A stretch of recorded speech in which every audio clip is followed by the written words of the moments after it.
აი ზაღლი შემოეჩვია ადამიანს და გახდა აი მისი განუყოფელი ნაწილი გახდა ცხოვრების და მე ზაღში იმდენი მართლა სიკეთეა, იმდენი რაღაცა, მესმის ახლა ვიღაცა იტყვის ვიღაცამ ზაღმა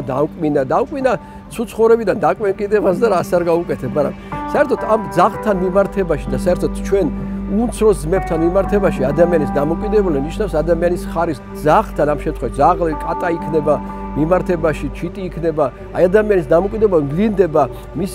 მისი მაღალი ღმერთთან კავშირი, იმიტომ ვის თუ ზაღთან კარგად არის და ის ადამიანთანაც მოეპყრობა, იმიტომ ეგ ისეთი რაღაცაა, უცნაური რაღაცაა და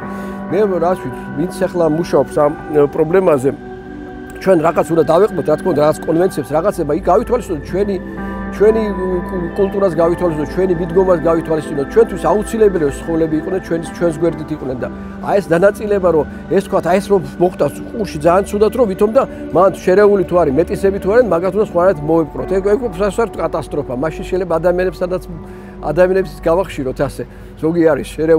შერეული ბექგრაუნდის და იმათაც მოეპყროთ ასე საშინლად.